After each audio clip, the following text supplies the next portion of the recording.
Hello, and welcome to Catholicism in the Car. My name is Parker Zerbal.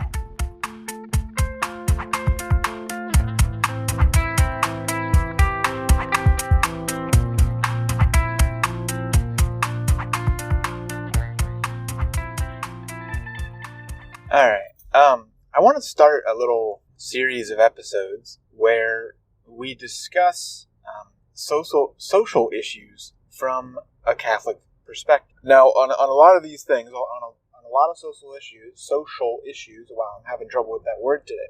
There are, well, it's not black and white, let's say. On the vast majority of social issues, it's not a black and white kind of a determination. Exceptions to that would be social issues that involve intrinsic evils like murder, rape. I don't know, what are some other intrinsic evils? Those are some two basic ones I can think of right now.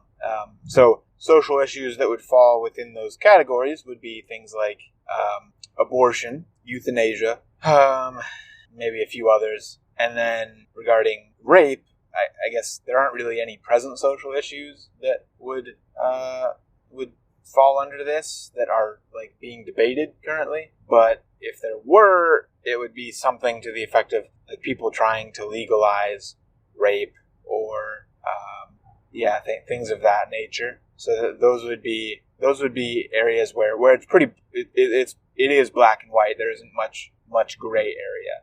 So abortion, euthanasia, things like that are unequivocally condemned by the church.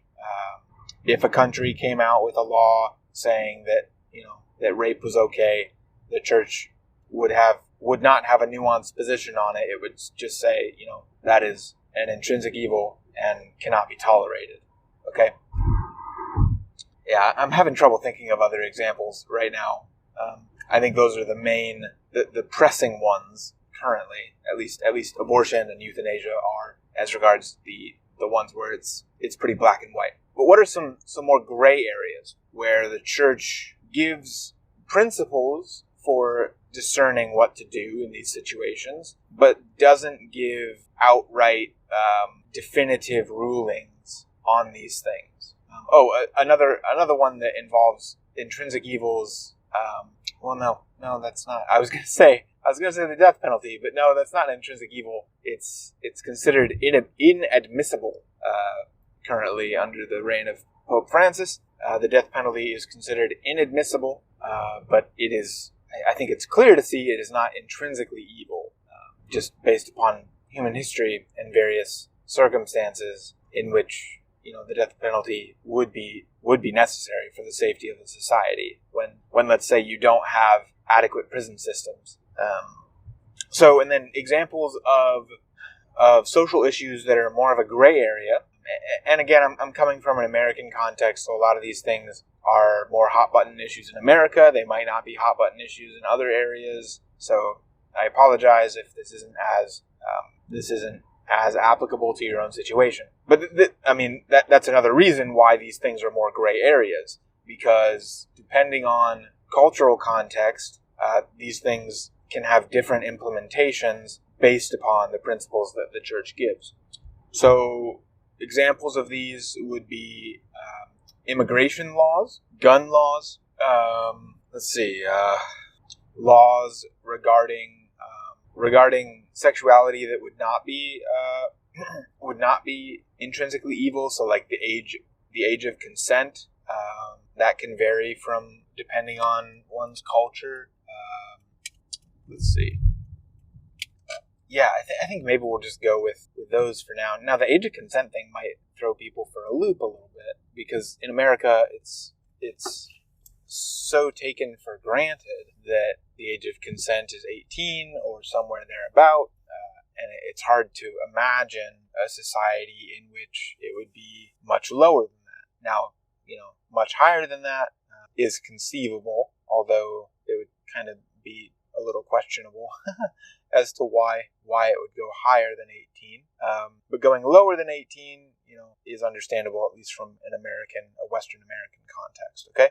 But there are plenty of cultures out there, throughout history and even today where the age of consent is much lower, and where also the age of marriage is much lower. So, for example, in canon law, which is the law of the Catholic Church, I believe the minimum age for marriage via canon law would be, I think it's 14.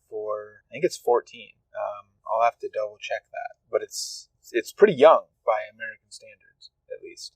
So that would be the age of consent as regards to canon law. But what canon law says is that this depends upon one's country, where one resides, the cultural norms of that country, right? So it's not intrinsically evil for somebody who's at least outside of who has passed through puberty, right? Who is a sexually mature male or female. It's not an intrinsic evil for them to get married, because they've reached the age of reason. Obviously, they're sexually mature. All these sorts of things, and especially in societies and in times in history where maybe the lifespan is not as many people live to a full lifespan, say 80 years old, because of disease, famine, all sorts of things.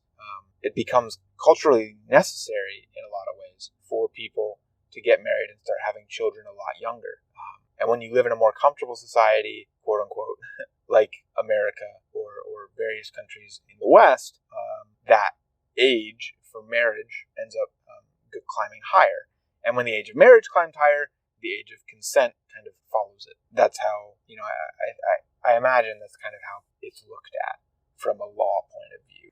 Is what's the age for marriage in a given culture, and the age of consent will follow that. So there's a little bit of an introduction to this series we're going to do on social issues, and giving what principles we can on these issues. And I'll probably throw in, just for example, really, where I stand on some of these issues.